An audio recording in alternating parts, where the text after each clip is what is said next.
दोस्तों, मैं आपकी होस्ट शीबा आपके अपने channel horror with Miss Sheeba में आपका वेलकम करती हूँ। कैसे हैं आप सब लोग? उम्मीद करती हूँ आप सब मज़े में होंगे। दोस्तों, हमारे चैनल पर आपको वो डरावनी और सच्ची कहानियाँ सुनने को मिलेंगी जो मैं आपको उन्हीं लोगों की ज़बानी में सुनाऊंगी। इसलिए जल्दी से हमारे चैनल को लाइक, शेयर और सब्सक्राइब कर दें। अगर आपका या आपके किसी भी जानने वाले के साथ कोई भी ऐसा भयानक इंसिडेंट हुआ है जो आप हमारे लिसनर्स के साथ शेयर करना चाहते हो, तो आप मुझे नीचे दिए गए ईमेल आईडी पर सेंड कर सकते हैं। अगर आपकी स्टोरी मुझे इंटरेस्टिंग लगी, तो मैं उस स्टोरी को अपनी अगली वीडियो में आपके ही नाम के साथ ज़रूर नरेट करूँगी। तो चलिए बिना देर किए हुए चलते हैं आज की दिल दहला देने वाली स्टोरी पर। दोस्तों, ये खौफनाक दास्तान मेरे अंकल की है जो उनके हनीमून के दौरान पेश आई थी, और आज की ये कहानी मैं आपको उन्हीं की जुबानी सुनाऊंगी।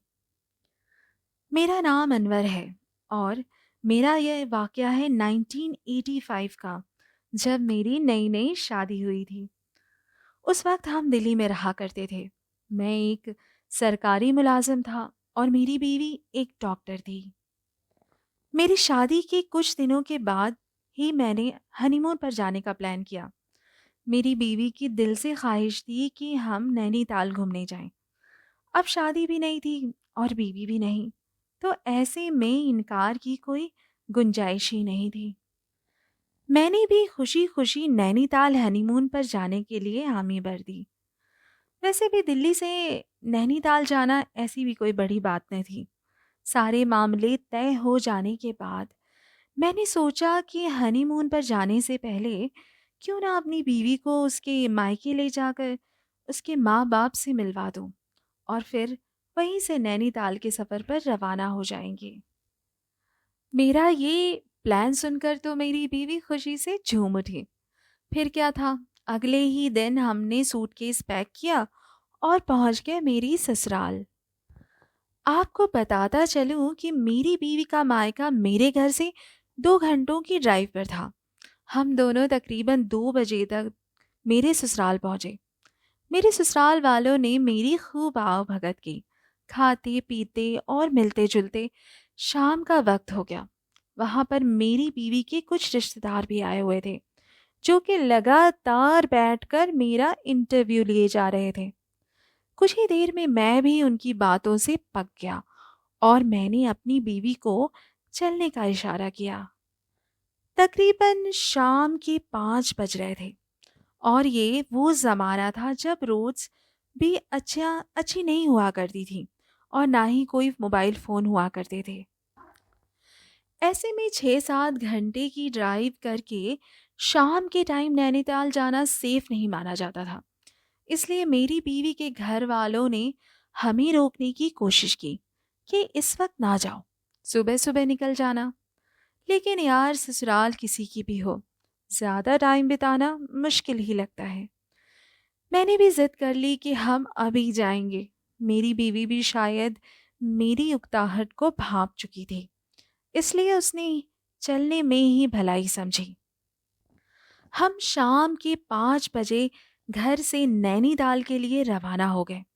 रास्ते में मैं अपनी बीवी को ड्राइव करते हुए छेड़ भी रहा था कि यार, तुम्हारे रिश्तेदारों ने तो मेरा अच्छा खासा इंटरव्यू ले लिया। उसने भी मुस्कुराते हुए जवाब दिया कि अभी तो सारे रिश्तेदार मौजूद भी नहीं थे, तब आपका ये हाल हो गया। मैंने भी कान पकड़ लिए कि भाई, तुम्हारे रिश्तेदार तुम्हें ही मुबारक। मुझे ड्राइव करते हुए तकरीबन 3 घंटे हुए थे। हम सुनसान पहाड़ों से घिरी हुई सड़क से गुजर रहे थे।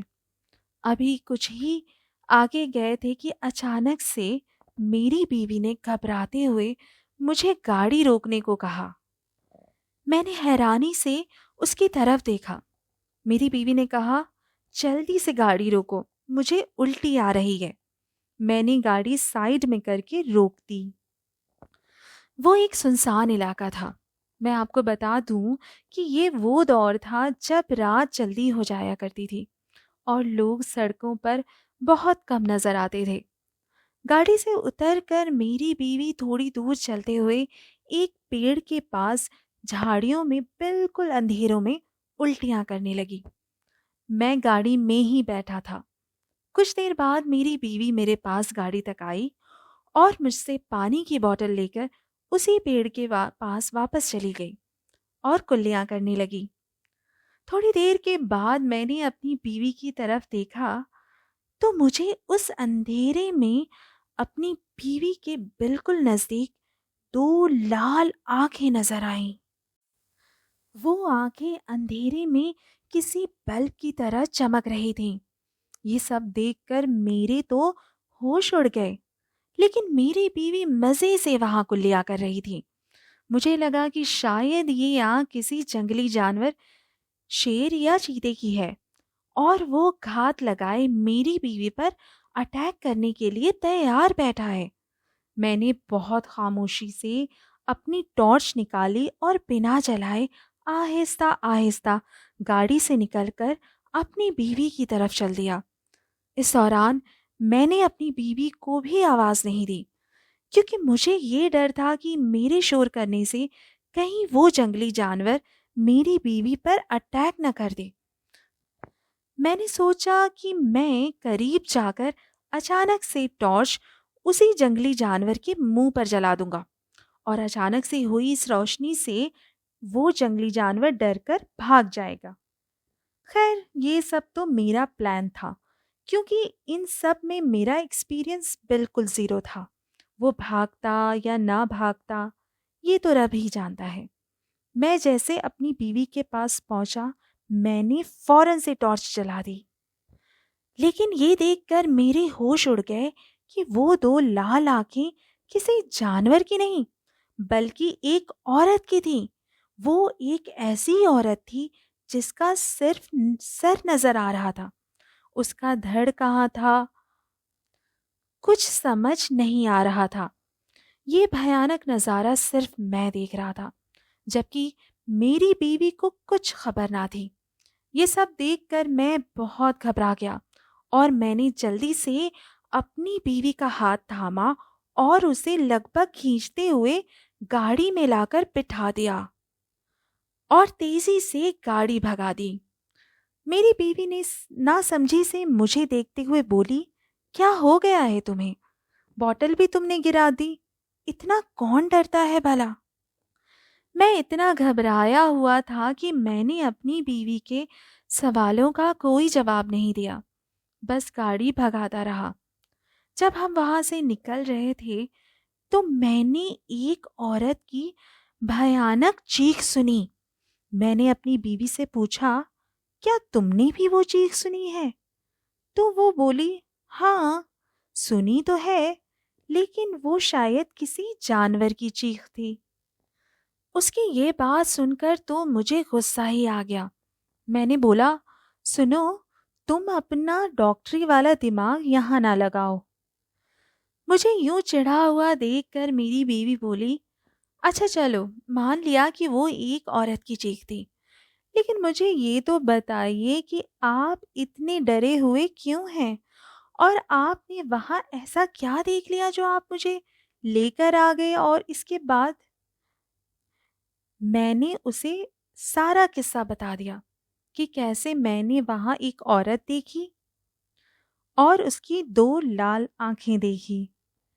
ये सारी बातें सुनकर मेरी बीवी हंसने लगी और कहने लगी, भला आपने कैसे कोई औरत देख ली? मुझे तो कोई नजर नहीं आया, जबकि मैं वहीं खड़ी थी। इससे पहले कि मैं अपनी बीवी को कोई जवाब देता, हमारी चलती हुई गाड़ी अचानक झटके से रुक गई। मैं हैरान परेशान होकर कभी हैंड ब्रेक को देखता तो कभी सामने। काफी देर सोचने विचारने के बाद मैं गाड़ी से बाहर निकला ताकि चेक कर सकूं कि गाड़ी में क्या प्रॉब्लम है। बाहर निकलकर मैंने देखा कि सब कुछ ठीक था। फिर भी न जाने क्यों गाड़ी रुक गई थी। अभी मैं ये सब सोचकर परेशान ही हो रहा था कि गाड़ी के अंदर से मेरी बीवी ने मुझे आवाज लगाई, सुनिए, अंदर आ जाइए, गाड़ी ठीक हो गई है। ये सुनकर तो मुझे हैरत का झटका सा लगा। इसको कैसे पता कि गाड़ी ठीक हो गई है, क्योंकि गाड़ी तो बंद थी। खैर, मैंने भी परेशान होकर गाड़ी में आकर बैठ गया। लेकिन मुझे फिर से ये देखकर हैरानी हुई कि गाड़ी ठीक हो चुकी थी। मैंने अपनी बीवी की तरफ देखते हुए पूछा, यार ये बताओ, तुम्हें कैसे पता चला कि गाड़ी ठीक हो गई है? मेरे इस सवाल पर मेरी बीवी ने मुस्कुराकर मजाकिया लहजे में कहा कि बस देख लो कितनी इंटेलिजेंट हूं मैं। मेरे लाख पूछने पर भी उसने कोई सही जवाब नहीं दिया। खैर, ये सब बातें छोड़कर मैं भी ड्राइव करने लगा। कुछ ही घंटों में हम नैनीताल पहुंच गए थे। मैं यहाँ आपको बता दूं कि नैनीताल में मेरे दोस्त का खुद का एक कॉटेज हाउस है, जहाँ हम ठहरने वाले थे। वहाँ के नौकरों को पहले से ही पता था हमारे आने का। जब हम वहाँ पहुंचे तो रात हो चुकी थी। वहाँ का चौकीदार दौड़ते हुए आया, और यहाँ मैं आपको ये भी बता दूं कि ये एक छोटा सा कॉटेज था, जिसमें एक ही कमरा था और हम लोग वहाँ बिल्कुल अकेले रहने वाले थे। खैर, चौकीदार हमारा सामान लेकर अंदर चला गया। हम भी काफी थक चुके थे, इसलिए मेरी बीवी तो बेड पर लेटते ही सो गई। लेकिन पता नहीं क्यों मुझे नींद नहीं आ रही थी। बार बार मेरे दिमाग में यही चल रहा था कि मैंने जो देखा, क्या था वो? कौन थी वो औरत? थोड़ी ही देर में मेरी बीवी तेज तेज खर्राटे लेने लगी। वो खर्राटे क्या ही थे, एक गुर्राहट सी थी। अब इतने खौफनाक खर्राटों में भला किसको ही नींद आ सकती थी? काफी देर तक सोने की कोशिश करने के बावजूद जब मुझे नींद ना आई तो मैं खिड़की पर आकर खड़ा हो गया। वहां पर दूर दूर तक पहाड़ नजर आ रहे थे। मैं इस खूबसूरत मंजर में खो सा गया।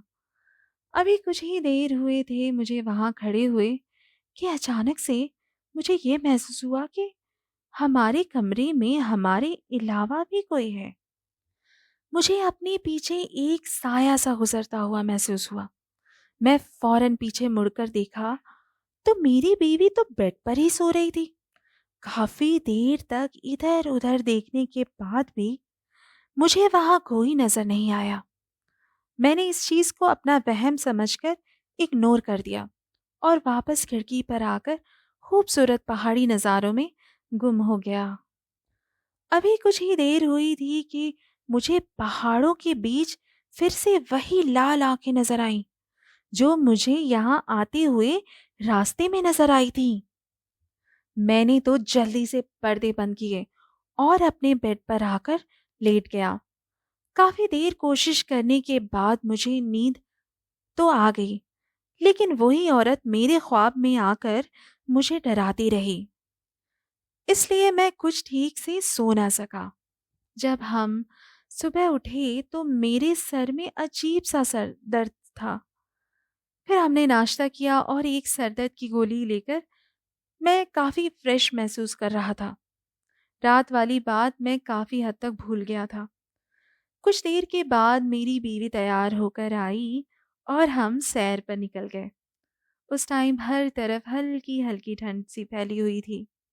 मैं और मेरी बीवी एक पहाड़ पर बैठे बातें कर रहे थे और साथ साथ मौसम को एंजॉय कर रहे थे। तभी अचानक मुझे लगा कि पहाड़ों से किसी ने मेरा नाम पुकारा है, अनवर। मैंने चौंक कर अपने पीछे देखा। मुझे यूं बौखलाया देखकर मेरी बीवी ने पूछा, अनवर, क्या हो गया? मैंने जवाब दिया कि क्या तुम्हें भी वो आवाज सुनाई दी? इस पर मेरी बीवी ने हैरानी से जवाब दिया कि नहीं तो, कौन सी आवाज? मैंने तो कोई आवाज नहीं सुनी। वो हैरत से मेरी तरफ ही देख रही थी। मैंने सोचा कि मैं इस बात को यहीं ख़त्म कर देता हूँ। वैसे भी मेरी नई-नई शादी हुई थी। मैं नहीं चाहता था कि मेरी बीवी मुझे पागल समझने लगे। कुछ देर के बाद हम घूम फिर कर अपने कॉटेज वापस आ गए। वहाँ रिसेप्शन पर ही एक फ़ोन था।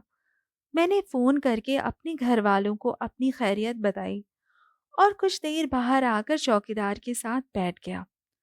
रात काफ़ी हो चुकी थी। मेरी बीवी अंदर कमरे में सो चुकी थी, लेकिन मुझे नींद नहीं आ रही थी। इसलिए मैंने सोचा कि कुछ देर चौकीदार के साथ गप्पे लड़ा लेता हूँ।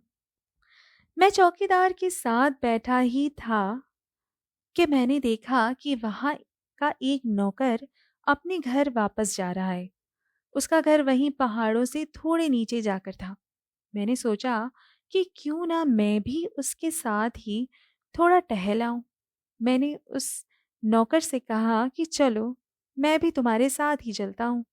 मेरी थोड़ी वॉक भी हो जाएगी और सिगरेट भी पी लूंगा। वो कहने लगा कि साहब, आप वापस अकेले कैसे आएंगे? मैंने कहा, मैं कोई बच्चा थोड़े ना हूं कि मैं अकेले नहीं आ सकता। वो बेचारा भी चुप हो गया और उसने बोला, ठीक है, चलिए। मैंने मुड़कर चौकीदार को कहा कि अंदर तुम्हारी मैडम जी सो रही हैं, तुम उनका ख्याल रखना, मैं ज़रा वॉक करके आता हूँ। मैं ये कहकर उस नौकर के साथ उसके घर की तरफ रवाना हो गया। जब हम उसके घर पहुंचे तो उस नौकर ने कहा कि साहब, वापसी में थोड़ा ध्यान से जाना है। ये कहकर वो अपने घर चला गया और मैं वापस अपने कॉटेज हाउस की तरफ मुड़ गया। वो एक सुनसान सा पहाड़ी इलाका था। दूर दूर तक अंधेरा छाया हुआ था। अभी मैं कुछ ही दूर गया था कि मुझे ऐसा लगा जैसे कोई मेरे पीछे चलता हुआ आ रहा है। मुझे अपने कदमों के साथ ही किसी दूसरे के कदमों की भी आवाज आ रही थी। मैंने एकदम से रुककर पीछे मुड़कर देखा तो वहां कोई भी नहीं था। मैंने इसे अपना वहम समझकर वापस चलना शुरू किया। मुझे फिर से वही आवाज आई। इस बार आवाज मेरे काफी करीब थी। मुझे शिद्दत से एहसास हो रहा था कि कोई मेरे साथ साथ चल रहा है, लेकिन इधर उधर देखने पर भी मुझे कोई नजर ना आया। ये एहसास ही मुझे बहुत खौफनाक लगा। मुझे ऐसा लगा कि मैं डर के यहीं बेहोश हो जाऊंगा। मैंने वहां से बिना सोचे समझे दौड़ लगा दी और फिर क्या था, सीधे जाकर अपने कॉटेज के गेट पर रुका। मुझे यूं घबराया हुआ भागता हुआ देखकर मेरे चौकीदार ने पूछा कि साहब, क्या हुआ? आप इतने डरे से क्यों लग रहे हैं और आप भागते हुए क्यों आ रहे हैं? मैंने उसे टालते हुए कहा कि बस ऐसे ही थोड़ी सी जॉगिंग कर रहा था। मैं जल्दी से अपने कमरे में आया और कुंडी लगाकर हांफता हुआ अपने बेड पर लेट गया। मैं ये सोच रहा था कि आखिर ये सब मेरे साथ क्या हो रहा है। मैं जब से यहाँ आया हूँ तब से मेरे साथ यहाँ अजीब से वाक़यात क्यों हो रहे हैं। अभी मैं ये सब सोच ही रहा था कि मुझे अचानक से फिर से वही खर्राटों वाली गुर्राहट आने लगी। लेकिन इस बार हैरानी वाली बात ये थी कि ये खर्राटों वाली गुर्राहट मेरी बीवी के पास से नहीं, बल्कि बेड के नीचे से आ रही थी। कमरे में घुप अंधेरा था, इसलिए मैंने जल्दी से उठकर कमरे की लाइट ऑन की और बेड के नीचे देखा। इतने में मेरी बीवी भी नींद से उठ गई और मुझसे पूछने लगी कि आप क्या देख रहे हैं बेड के नीचे। मैंने सोचा अगर अपनी बीवी को ये सब बताया तो वो कहीं डर न जाए या फिर कहीं वो मुझे पागल ही न समझने लगे। अब ऐसी सिचुएशन में फंस गया था कि मैं चौकीदार या किसी नौकर को भी ये बात नहीं बता सकता था, क्योंकि मुझे डर था कि ये सब कहीं मेरे पीठ पीछे मेरा मजाक न उड़ाएं। मैंने अपनी बीवी को बोला कि बेड के नीचे मैं कुछ ढूंढ रहा था, तुम सो जाओ। ये सुनकर वो वापस सो गई। मैं भी लाइट ऑफ करके वापस अपने बेड पर आकर लेट गया। कुछ देर बाद मेरी आंख लग गई। अगले दिन हम नाश्ता करके घूमने फिरने निकल गए। पूरे दिन हमने खूब सैर सपाटा किया, खाया पिया और एंजॉय किया। ये सब करते करते रात हो गई तो हमने वापस अपनी कॉटेज की तरफ रुख किया। हम अपनी गाड़ी में बैठकर अपने कॉटेज की तरफ जा रहे थे। मैं ड्राइविंग सीट पर था और मेरी बीवी मेरी बगल वाली सीट पर बैठी थी। रास्ते में एक छोटी सी मार्केट देखकर मेरी बीवी ने अचानक से मुझे गाड़ी रोकने को कहा और बोला कि आप 2 मिनट रुकें, मैं बस एक मेडिसिन लेकर आई। मैंने कहा ठीक है। वो मेडिसिन लेने चली गई और मैं गाड़ी में ही उसका वेट करने लगा। थोड़ी देर में वो गाड़ी में आकर बैठ गई और हम अपने कॉटेज की तरफ चल पड़ी। मैंने इस बीच नोटिस किया कि मेरी बीवी मुझे कुछ अजीब तरह से घूर रही है। ध्यान से देखने पर मुझे एहसास हुआ कि वो मेरे तावीज़ की तरफ घूर रही थी। बताता चलूं कि मैं हमेशा एक तावीज़ पहन कर रखता था। मैंने उससे पूछा कि क्या हुआ, क्यों घूर रही हो? इस पर उसने तावीज़ की तरफ इशारा करते हुए कहा कि इसे क्यों पहन रखा है आपने? इस पर मैंने हंसते हुए कहा कि बेगम, तुमने इस तावीज़ को आज ही नोटिस किया है? मैंने तो इसे हमेशा से पहना हुआ है। इस पर वो कहने लगी कि आप इतने पढ़े लिखे होकर तावीज़ पहन कर रखते हैं, मत पहना कीजिए, अच्छा नहीं लगता। मैंने उसकी ये बात अनसुनी कर दी और खामोशी से गाड़ी चलाने लगा। पूरे रास्ते वो खामोशी से मेरी तावीज़ की तरफ घूरती रही। जब हम कॉटेज हाउस पहुंचे तो चौकीदार ने दरवाज़ा खोला और हम अंदर की तरफ चले गए। मैं गाड़ी का दरवाज़ा खोलकर अंदर की तरफ चला गया और सोचा कि मेरी बीवी अपने आप पीछे पीछे आ जाएगी। मैं अभी रिसेप्शन तक ही पहुंचा था कि रिसेप्शन पर रखा हुआ लैंडलाइन फ़ोन बजा। वहाँ के एक मुलाजिम ने लपक कर वो फ़ोन उठाया और फ़ोन सुनते ही मुझे आवाज़ देकर कहने लगा कि सर, आपका फ़ोन आया है। मुझे लगा कि शायद घर से फ़ोन आया होगा। जब मैं फ़ोन के पास पहुंचा तो दूसरी तरफ से मेरी बीवी बोल रही थी। वो मुझे कह रही थी कि मैं यही मेडिकल स्टोर से आपको फ़ोन कर रही हूँ। आप मुझे यहीं मार्केट में छोड़कर क्यों क्यों चले गए? मैंने उससे कहा कि बेगम, तुम कैसी बातें कर रही हो? तुम तो मेरे साथ ही आई हो। आगे से उसने कहा कि आप प्लीज जल्दी आएं, मैं यहीं मेडिकल स्टोर के बाहर ही खड़ी हूँ। मैं ये सुनकर गाड़ी की तरफ भागा तो वहां कोई भी नहीं था। मैंने चौकीदार से पूछा कि तुम्हारी मैडम जी कहाँ हैं? इस पर चौकीदार ने कहा कि साहब, आप तो अकेले ही आए थे, गाड़ी में और कोई भी नहीं आया था। मैं तो अपना सर पीट कर रह गया। मैंने जल्दी से गाड़ी में मैं बैठा और मार्केट की तरफ तेजी से गाड़ी दौड़ा दी। वहां पहुंचकर देखा कि मेरी बीवी मेडिकल स्टोर के साथ ही खड़ी थी। मैंने जल्दी से उसे गाड़ी में बिठाया और कॉटेज की तरफ चल दिया। वहां पहुंचकर मैंने जल्दी जल्दी से अपना सामान समेटा और बीवी के साथ उसी वक्त वापस दिल्ली की तरफ गाड़ी दौड़ा दी। मेरी बीवी मुझे हैरानी से देख रही थी कि आखिर इन्हें क्या हो गया है और इतनी इमरजेंसी में हम वापस क्यों जा रहे हैं। लेकिन मैंने किसी को भी कुछ भी नहीं बताया और अपने घर वापस आकर ही चैन का सांस लिया। आज भी मैं जब ये सोचता हूँ कि वो लड़की मेरी बीवी नहीं बल्कि कोई भूत या जिन थी, तो ये सोचकर तो मेरे रोंगटे खड़े हो जाते हैं।